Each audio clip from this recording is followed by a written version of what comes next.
You decided to tackle that spray foam insulation project on your own with some can foam, and the results were messy. I'm going to show you a couple of ways that people have suggested getting spray foam off of your hands.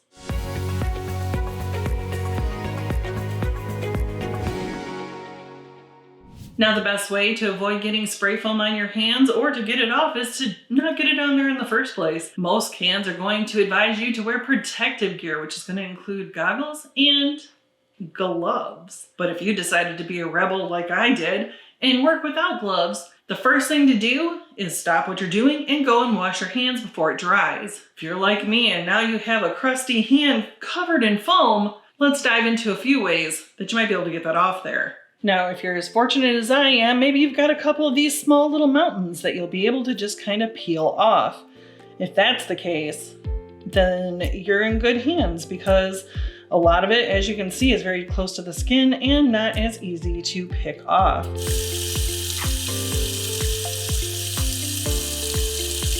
Keys to really get in there.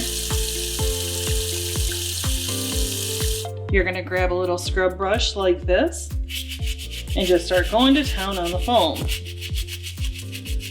As you can see, it's not really making a lot of headway, so this may not be the best way to get the foam off once it has dried.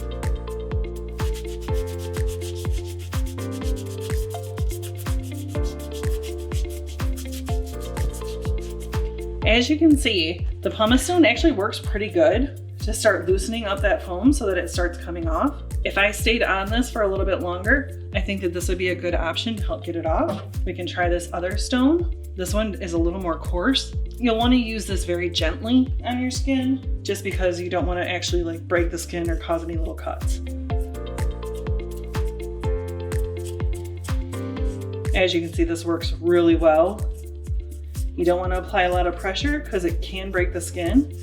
And if you're very fair like I am, you're gonna see that your skin is kind of red. It's not because of the foam, it's not because of anything, it's just my skin tends to be a little more fair. Therefore, any kind of scrubbing or anything like that causes it to get red.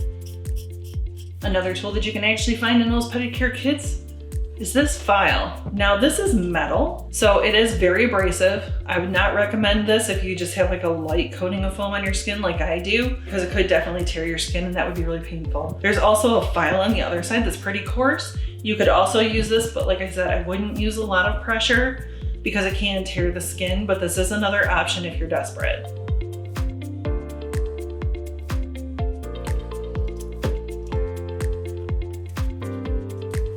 As you can see, just that little bit did soften it up. So if you have enough nail polish remover on hand, that would be another good thing that you could soak your hands in to start peeling off that foam. Here where I put it, you can see it's definitely softening up and it's coming off. So that is another option that you can use to remove spray foam from your skin.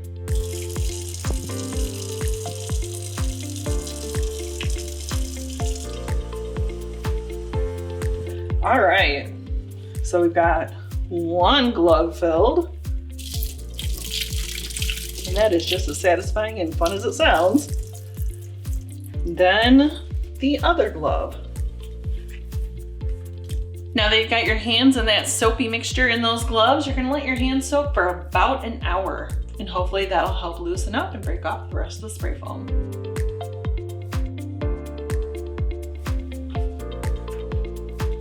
Honestly, not bad. The foam has actually softened up quite a bit. I would say using that nail brush that I used in the first part, I think that washing my hands with that would actually help to take a lot more of this off now because it's softened up so much. As you can see, it's just kind of peeling off. It softened up quite a bit, so I'd be able to get the rest of this off of my hands after doing that. Or if you did opt to soak your hands even longer, you would probably soften it up even more. The dish soap with warm water in the glove seems to be a great way to really get that spray foam off of your hands after a DIY project.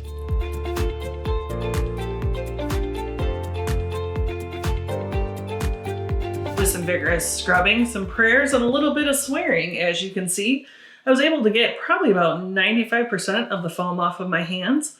Definitely looking a lot better than they did when we started. One thing I would say is that if you tend to have more sensitive skin, probably avoid the harsher options that I showed you just because it can tear the skin and cause irritation. Another great way to avoid getting spray foam on your hands is to just wear gloves, or you can call in the professionals. If you want to find a RetroFoam dealer in your neck of the woods who may also offer spray foam, check out the Find a Dealer page on our website. I'm your building science brainiac, reminding you to bring a little science to every project.